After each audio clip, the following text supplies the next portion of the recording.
Hello, and thank you for tuning into this week's Mayor's Update.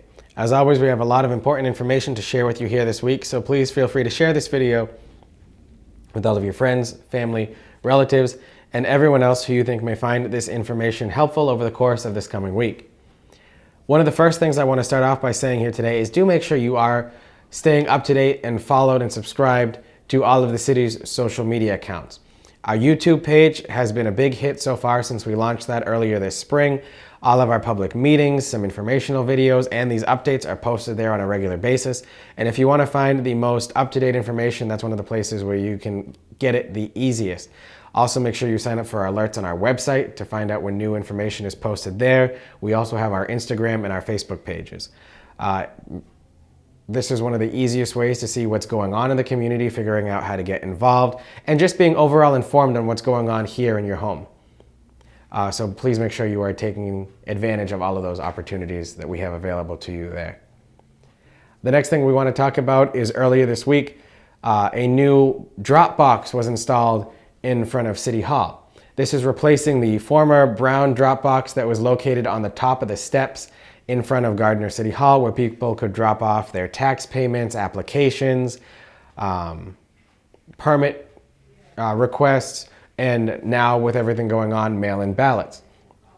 We understand that the previous box was in a spot that people who were unable to climb stairs due to any pre-existing conditions were not able to get to. So we have a brand new box that's fully accessible down in front of City Hall on the grass level that anyone can get to on a wheelchair access or in regular walking. It is located on the grass in a new concrete slab in between the City Hall entrance and the entrance to the annex building that is the old police station and old courthouse here on Pleasant Street.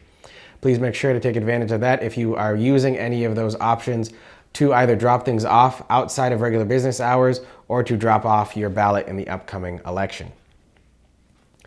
Things are continuing on with our new elementary school project. Please make sure you take part in the new naming survey that has been published both on the city's website and on the Gardner Public Schools Facebook page to see what the new name of the new elementary school will be. We also are in the process of purchasing the final piece of land for the construction of this new school, and I'm looking forward to having a date for the groundbreaking of the new project announced at the upcoming new school building committee meeting that'll take place next Wednesday, October 14th. Earlier this past week, we had a vigil to commemorate Domestic Violence Awareness Month here at Gardner City Hall. This was done in partnership with the Voices of Truth organization along with the YWCA as a way to raise awareness of the resources that are available to those who are struggling from domestic violence in the city who may not be in a position in which they are able to inform other people of the situations that they are going through. All of the information that was handed out provides confidential resources for those in the community who need those types of services for the situations that they are going through. And if you need more information on that, please feel free to check not only the city's website, but the Voices of Truth's website to have access to that. These events were done in memory of Migdalia Perez, who was a victim of domestic violence here in the city earlier this year at the murder-suicide that took place at the Haywood-Wakefield buildings. So it was an honor to be able to remember her and to help other people find these resources to help them in their situations that are there. And I just want to say a very heartfelt thank you to the Voices of Truth for organizing that and getting that all put together for our community. Halloween is still happening here in the city of Gardner. I understand many people had questions about what was going on with Trick or Treat. As I said in last week's video, Trick or Treat is still on to take place on the actual Halloween date of Saturday, October 31st, between the hours of 5 p.m. and 7 p.m., as is our normal practice. The Downtown Business Association, Gardner Square 2, has decided to cancel the annual Halloween stroll, in which kids were able to go trick-or-treating in our downtown businesses the Friday before Halloween, just as a way to make sure that they are able to control the crowd sizes in their own stores as well. However, regular Halloween will still be taking place on Saturday, October 31st. As Governor Baker said in his address earlier this week, if we were to cancel Halloween, there's a concern that there would be more indoor parties that would be held at private residences that go against the different guidelines that are out there that could cause spikes in new virus cases here in the city.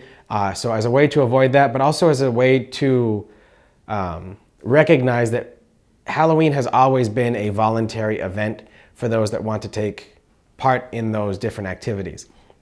Parents have a right to keep their kids home and not go out trick-or-treating, and those that don't want to give out candy to trick-or-treaters that night are able to simply just turn their light off or not put out a bowl of candy if you don't want people coming to your house.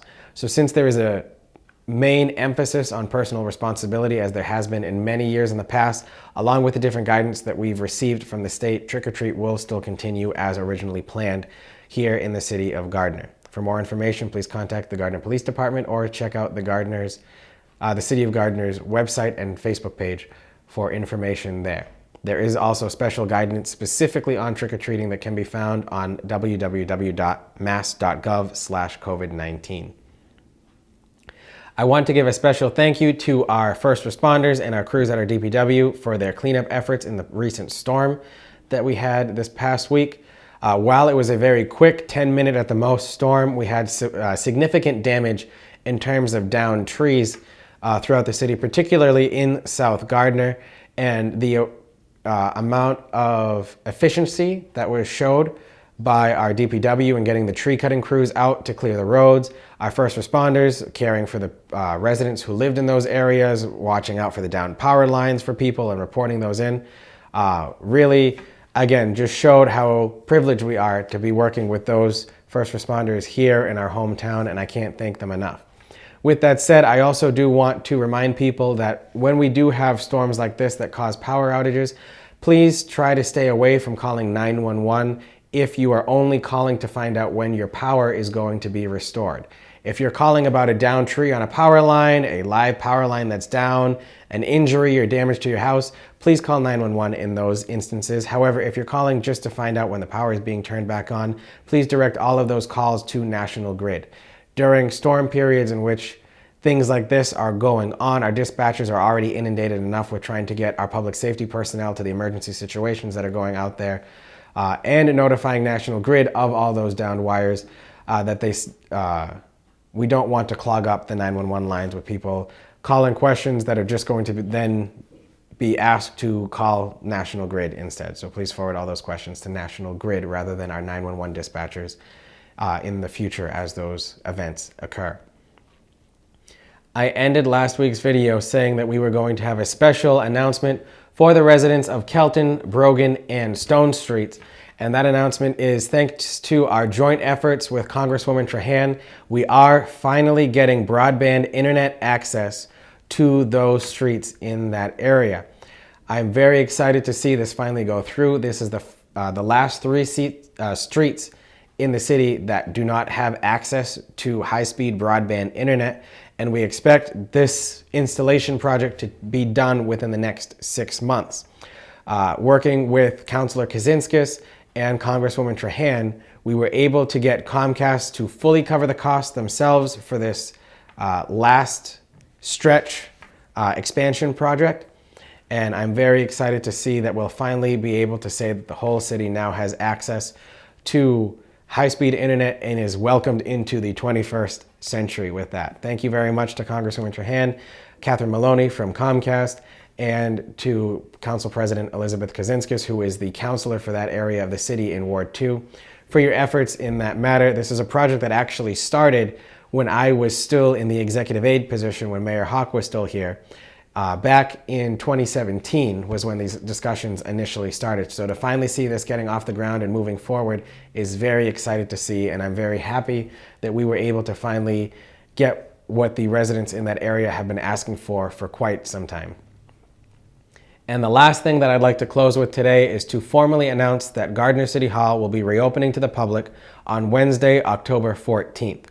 There will be some special guidelines to follow, And in reality, all of those guidelines are the guidelines that have been issued from the CDC and the Department of Public Health from the start of this pandemic. Please follow regular social distancing, follow masking guidelines, cover your mouth when you cough. Germex and other hand sanitizing products will be available. There will be a receptionist in the rotunda of Gardner City Hall to help direct people to where they are supposed to go.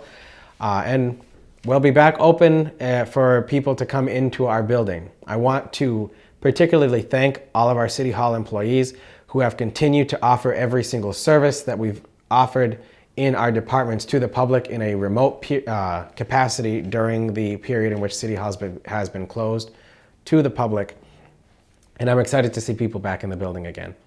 In particular, I'd like to thank our custodial staff, Phil Houle and Paula Blank, our building commissioner, Roland Jean, our HR director, Deborah Pond, and our public health director, Lauren Saunders, for all of the work they've been really hammering in to try to get us back open to the public since I took office in July. And I'm very excited to see you all again in the building.